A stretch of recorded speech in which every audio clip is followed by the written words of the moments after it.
Salut, je m'appelle Macho, je viens du Cap-Vert, champion du monde 2016 et 2 fois vice-champion du monde en strapless. Je vis au Cap-Vert, 3 mois, après 8 mois, 9 mois je voyage en compétition, je fais beaucoup des événements comme en promotion pour de automne, camps, clinics et ouais, c'est vraiment cool.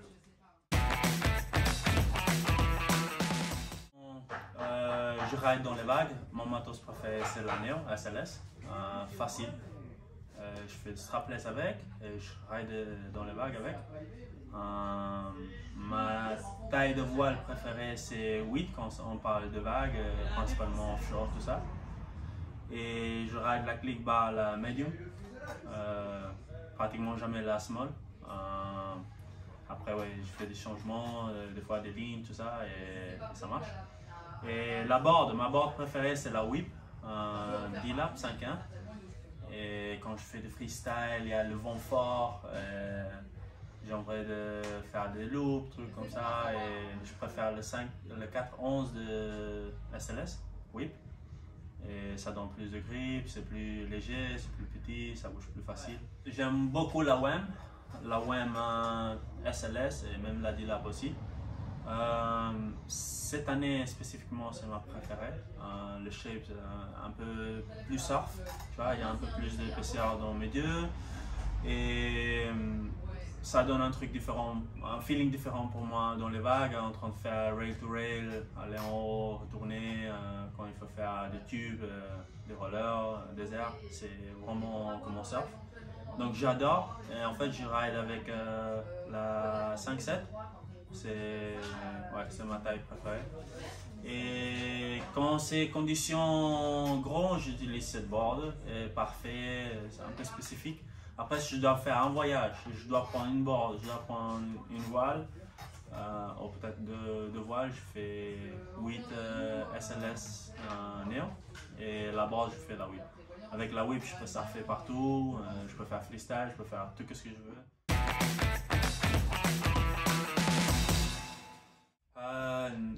Honnêtement, je ne le ride pas, je ne la commande pas. Parce qu'à la fin, j'ai l'opportunité de demander un board de foil.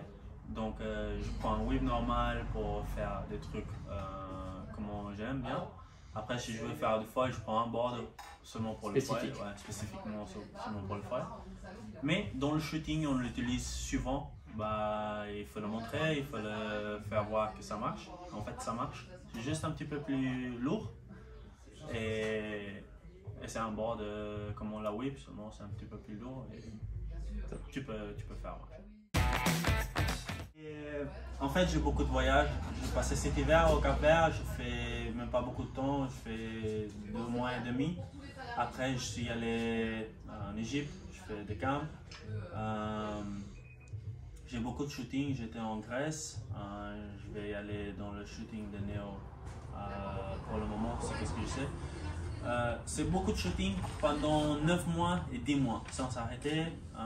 Des mois on commence là maintenant en France, 2 semaines ici, 2 semaines en Allemagne, 1 semaine en Italie. Donc je m'arrête pas beaucoup.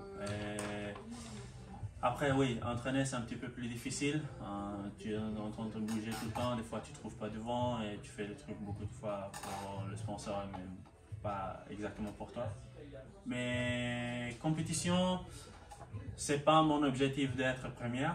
Moi, j'ai toujours pensé être dans le podium et après ça va. Et mon truc vraiment, c'est aller chercher des gros vagues, faire des rollers, des tubes incroyables, faire des crazy tricks quand je peux entraîner, faire des progrès, sortir quelque chose. Tu me disais que tu partais peut-être sur une destination un peu originale bientôt. C'est secret ou tu peux en parler? Alaska. C'est pas secret du coup. Tu vas venir avec moi? Ouais, j'ai envie d'y aller à Fidji aussi. Okay. C'est mon rêve depuis. T'as le niveau pour aller à Fidji? C'est pas trop creux pour toi? J'essaie. Si je mourre, je reste là-bas, je suis content.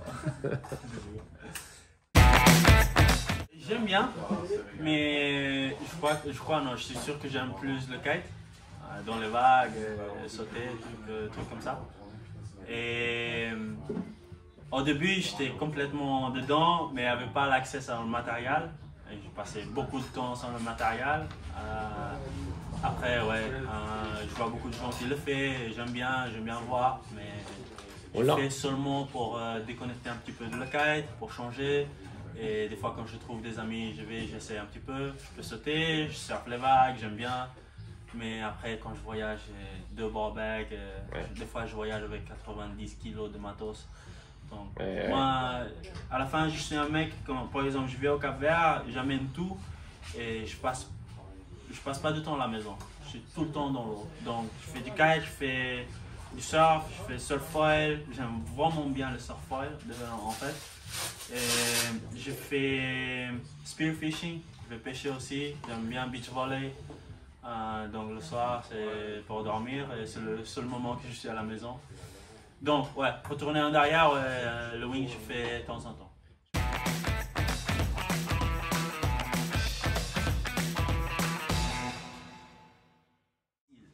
Tout le monde y va à salle. Après salle, il y a beaucoup de construction, donc il y a des endroits où ça marchait avant beaucoup, maintenant ça marche plus. Ça fait, il y a un spot qui ça fait 4 ans, 5 ans, je ne vais pas rider. J'ai jamais eu de conditions. Et c'était un spot où je trouvais des conditions chaque jour. C'est où pratiquement j'ai appris à pratiquer, à faire vraiment mon wave riding et tout ça. Il s'appelle Puntasino. Et j'ai plus de la chance de trouver ce spot en marchant. Et il y a 10 îles, il y a plein de trucs à voir. Si tu aimes y aller dans le search et trouver des trucs, tu trouves, il y en a beaucoup. Moi j'adore, je vais tout le temps je suis au Cap-Vert, il y a un swell, je prends.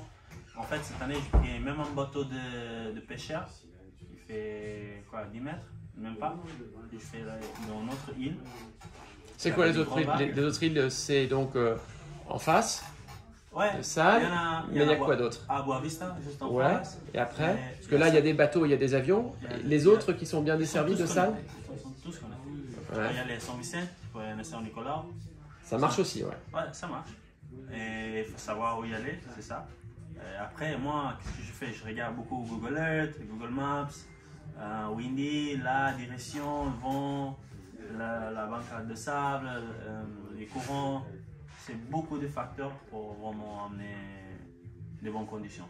En fait, il y a un des spots où j'ai pris un crazy tube, je l'ai posté l'autre jour. J'étais derrière ce spot-là 4 ans. J'ai jamais pris comme il faut. Cette année, j'ai passé par là-bas pour coïncidence et je vais rider avec des amis. Après une demi-heure, j'ai pris le barrel de toute ma vie et c'est un truc incroyable.